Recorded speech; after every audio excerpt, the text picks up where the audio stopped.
Hello, my friends, and welcome back. Thank you very much for being with me again today. They are following the natural course of life, which is changing according to the circumstances. That's just a adaptation quality or skill.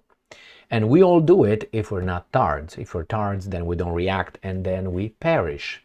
The guys who are faster, they will faster in observing, noticing the changes and adapting to the changes, will survive and they will have offspring, which will have to be smarter due to epigenetics. No? Okay.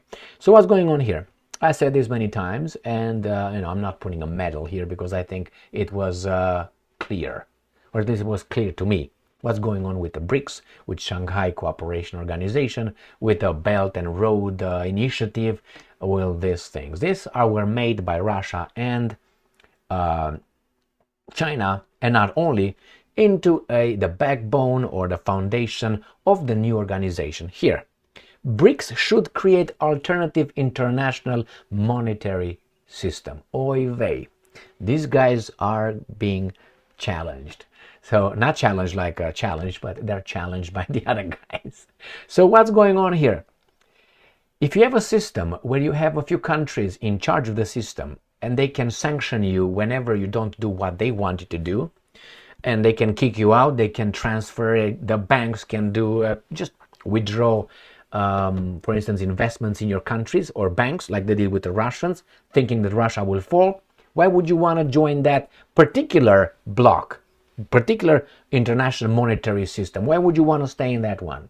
When only a few countries, non-democratic decisions are made to sanction whomever they don't like at that particular time. They can, the banks, by giving you, the country I'm talking, giving you a loan, they can take the loan away from you. Then it's like giving a candy to someone or giving some money and you start building a house and gives you money, man. And then one time he says, well, I want your wife for a few hours. And you say, no, okay, stop the money. You say, well, you're not going to have my wife, you're not going to have, or a girlfriend, and you're not going to have anything. Okay, you're not going to have my money. All right, I will live without your money. And you cannot build the house. And the house will be in ruin. And then you have the decision. Am I going to? Do you want to? What's going on over here? Do I want to build a house still? And who else has the money to give you? Before it was no alternative. Right now there are alternatives. Chinese banks, Arab banks, even though the Arabs are saying like that a little bit because they tried before. Remember, Ceausescu tried, where is it, Ceausescu now? Tried with the Arabs, remember? Gaddafi tried, where is he now? Saddam tried, where is he now? So the Saudis got the message, okay? So zip it, you don't challenge those guys. So now BRICS obviously adapts to that garbage, seeing countries see how the banks reacted to SWIFT, kicking Russia out of SWIFT and others, just like that, thinking that they will have the Russians with pitchforks and torches going to the Kremlin and hang Putin. They will pull a Gaddafi on Putin as well, or someone else. Anyway, so what's going over here? Let's read this little article coming from BRICS. BRICS, Russia Today. BRICS should create alternative international monetary system. They are working on it. They're working on it. The decision was made already. The bloc's members should work together to strengthen their economies. Ethiopian ambassador Cham Ugala Uriat had told Russia Today. It is vital for BRICS to create an alternative international monetary system. I think it is. Uriat stated that bloc's members should collaborate to enhance their economies and create a new alternative to the International Monetary Fund and the World Bank. Then the Americans are going to be activated. Our military will be activated to do something. And not first they activate threats, then blackmails, then they're going to have a spontaneous uprising coordinated by Central Intelligence Agency and others. I'm just kidding. We don't have any examples from the past, historical events like that. No. Don't even look. I have that little book over there of Bethlehem Overthrow. That's one you can start with. It's called Overthrow. You can start with that one and see how many governments and how many states were infiltrated by these guys, and then and all of a sudden, I don't know, Hawaii became this and that. But hey, CIA was then when Hawaii was helped this way. Well, it's interesting. You got about 9 examples over there. So, and then straight war attack because you, I don't know, you violate someone's human rights or something. Whomever these guys determine that you violate his rights or her rights or their rights or Belay rights or Calais rights, they will intervene in the name of good. And the baboons here will be propagandized with their free media. That's why they're baboons. All right, let's move on. The Shanghai-based New Development Bank, what did I say, Shanghai-based? That's where the BRICS is, established by the BRICS states and opened for business in 2015, should be strengthened so that it can contribute to member states of BRICS, the ambassador argued. Uriat expressed confidence that this would enable the NDB to serve as an alternative to IMF and World Bank. Isn't it strange that there's no alternative? And even if there's going to be one alternative, is like you are in a city, and you have only one bank, let's say, I don't know, Rothschild Bank, or I don't know, JP Morgan, or I don't know, something like that, and that's all you got? One bank. What does that tell you? It's a monopoly, isn't it?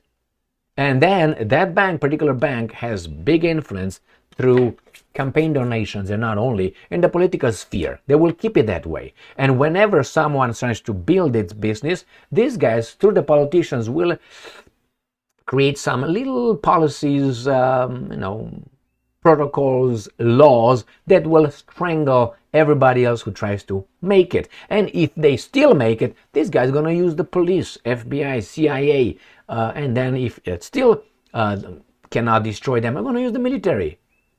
How? Through the same weasels that they help. Well, oh my God, it's and isn't it strange? IMF and World Bank. The World Bank is not the World Bank. It's not when you hear like Federal Reserve Bank here is the National Bank of the United States of America. It's not. It is a private bank. It's not a private bank. That's why. That's one of the reasons why my favorite U.S. president is Andrew Jackson. I killed the bank. That's what he said, and he did. And then after he died, what did the guys do? In 2000, what was it? 2019, 14? When was that? The Federal Reserve Act that was discussed on the Jackal Island. Go and check it out. And then they created this, and then you got income tax, and you got all this garbage. Anyway, but it's a private bank. No, it's not a private bank. The same here. IMF and World Bank, no alternative. You want to go and buy to one store, one pair of shoes? No, that's not capitalism. That's not competition. That's not the spirit of free man. Garbage. The BRICS group of emerging economies, previously comprised Brazil, Russia, India, China, and South Africa, underwent a major expansion when Iran, Ethiopia, Egypt, and United Arab Emirates joined in January of this year. Where is Saudi Arabia? Now, in February, the head of the NDB, Dilma Rousseff, noted that with the addition of the new members, the group's share in global economic output will rise from current 35% to 40% by 2028.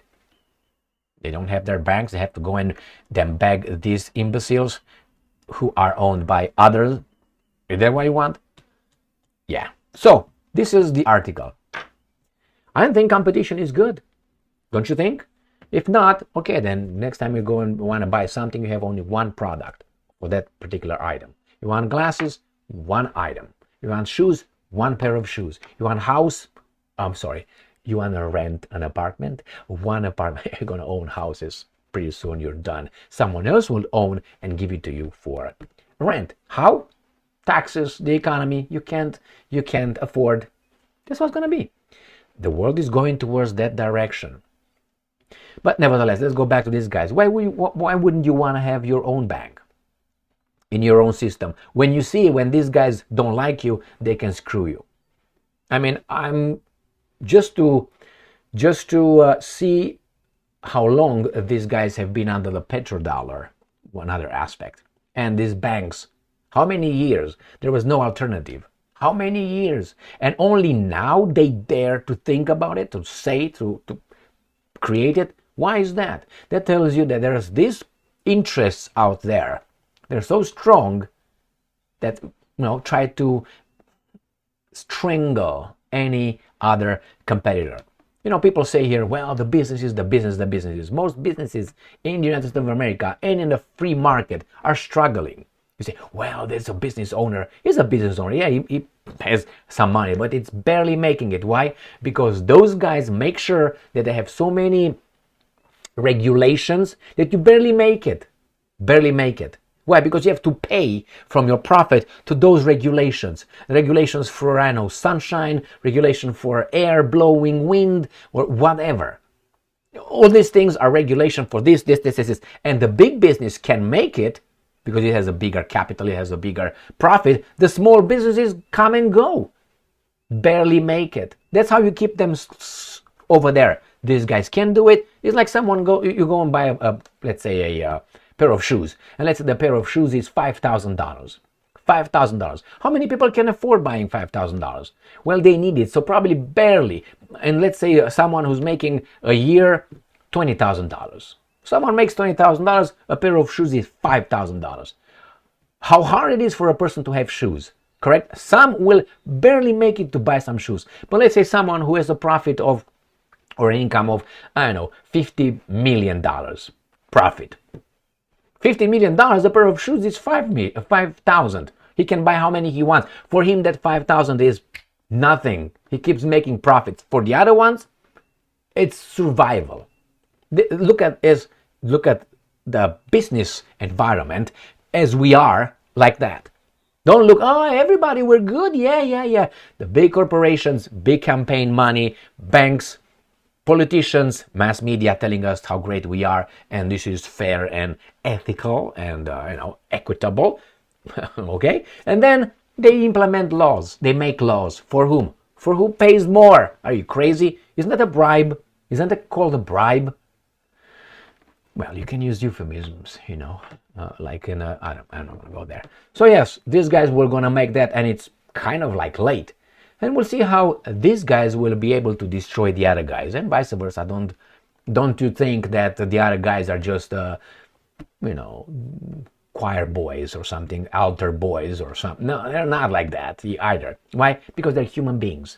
Yeah, you might have a certain kind of culture here and there, but the idea of a philosopher king, of Plato's philosopher king, no. Maybe philosopher king for a short period of time. They say, well, remember Marcus Aurelius, the Roman emperor? Yes, he was kind of a emperor, philosopher king. Really? Why don't you go and study history? And before he started, writing his memoirs and all the precepts and ethical, blah, blah, blah, blah, and you can read it. It's excellent. It's fantastic. I love that. But remember, he was an emperor. How do you think he kept his empire? By what? Thou should not steal or something? Thou should not kill? Really? Jesus Christ. I mean, yeah, you can philosophize. Even Nero, right? Nero used his harp. And he was doing this and that. And many others. I can use Moses and others. Remember, Moses at the orders, not suggestions, orders. He went and top city-states, raised them. But he kept the virgins. Why? I don't know. I think the virgins work harder. In what kind of department? That's horrible. Anyway, read the Bible. If you don't read the Bible, read my books. I wrote 2 books on that. Then God's... You want to kill me now? Right here. God's Nature. And the first one, you're going to find out, 2 volumes. Short, but concise. You can read over there how these guys took over certain that was given to them by... When these guys say, it was given to us by... and you took it from whom exactly? Oh, from others. Fuck them. So what if those guys come and say, well, it's our land right here? The same here. Yeah, anyway, it's like these guys claim, hey, you are on stolen land. But if you were not around anymore, who can claim that? Nobody. So over there, if they say the Amaleks and Babaliks and Kapaliks, that their land was taken from, there's no more. Why? Why there's no more? When they say Jerusalem, the eternal city, what eternal city? They conquered it from someone else, from someone's else. So no, Jerusalem is not the eternal city. Anyone on the Rome is the eternal city. It was an eternal Jewish city or something. Really, who owned Jerusalem? It was not called Jerusalem before. How many hundreds of years before these guys got with their herds to the walls to burn it down? Anyway, here is, my friends, BRICS makes an alternative. So they're not angels either, but maybe they give, at this point, at least a competition between the guys. And that's good should be good for us. It depends how that's used. Thank you very much for being with me again today. Stay strong, stay smart, look for the truth, and be just.